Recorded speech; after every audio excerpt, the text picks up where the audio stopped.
সুবে সাদেক যখন উদিত হয় তখন চিৎকার দিতে দিতে উদিত হয়, রাত্রকে বলতে বলতে উদিত হয়, ও রাত্রের অন্ধকার, তাড়াতাড়ি বিছনাপত্র গুটাও, তাড়াতাড়ি বিছনাপত্র গুটাও। বোঝেন? গুটানো বোঝেন? তাড়াতাড়ি বিছনাপত্র গুটাও, আমি সংকেত দিলাম তোমাকে জলদি গুটাও, কেননা সূর্য আসতেছে, আসতে দেরি, তোমাকে বাইরে যেতে দেরি হবে না।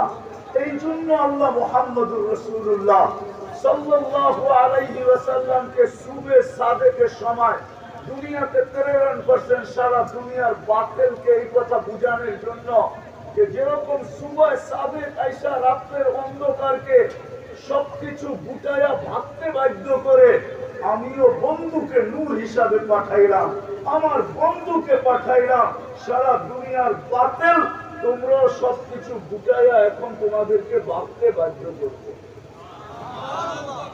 তো সুবে সাদেকের সময় আসছেন, আম্মা যান দৌড়ায় যায় কোলে নিছেন, ঘরের ছাদ ফেটে গেছে, ভিতরে কুয়াশা ঢুকতে শুরু করছে, এক সময় সারা ঘর যখন আচ্ছন্ন হয়ে গেছে তো উপর থেকে আওয়াজ আসছে, গাইয়িবু হাদাল তিফল, তাড়াতাড়ি এই বাচ্চাকে গায়েব করো, তুবু মাশারিকাল আরদি ওয়া মাগারিবাহা, সমগ্র জগৎ একে ঘুরায় নিয়ে আসো, হাত্তা ইয়ালামাল খালকা বিইসমিহি ওয়া নাফিহি ওয়া সূরাতিহি, সমগ্র সৃষ্টি যেন আমার মাহবুবকে চেহারায় চিনে, নামে চিনে, গুণে চিনে।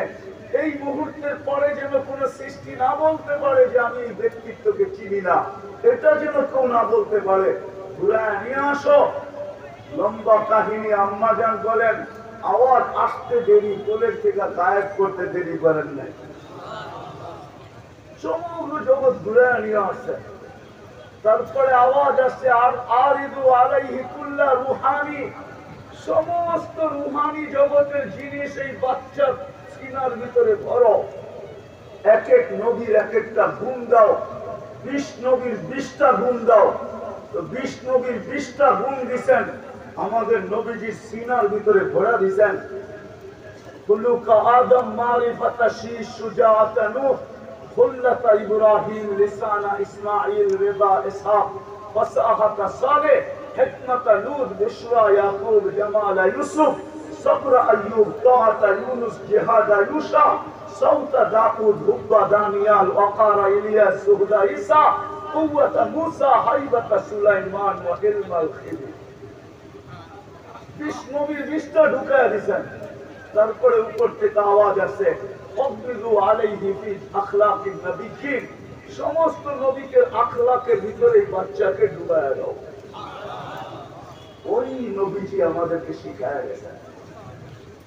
আর সেই মেসেজ দিছেন নামাজ, যাওয়ার সময় মেসেজ দিছেন নামাজ, আসসালাহ আসসালাহ আসসালাহ আসসালাহ।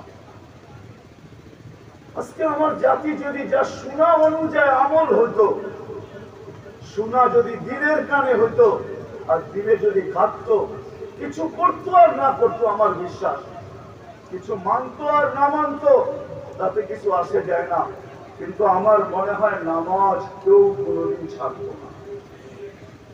কেন? নামাজ জান্নাতের চাবি, জান্নাত পাওয়া গেলে আর কি আসে যায়, আর কি দরকার হয়?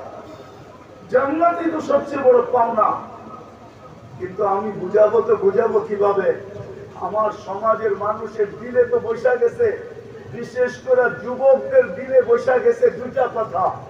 একদল বলে চিতাতেই সব শেষ, আর আমার সমাজের মুসলিম যুবক বলে দুনিয়াই সব শেষ। কেউ তো বলে চিতাতেই সব শেষ, আর কেউ বলে কি দুনিয়াতেই সব শেষ। এই জন্য সারা রাত্র নেটের ভিতরে দৌড়াইতে থাকে। যুবক ভাবে জান্নাতে কিছু নাই। জান্নাতে কি নাচ আছে? জান্নাত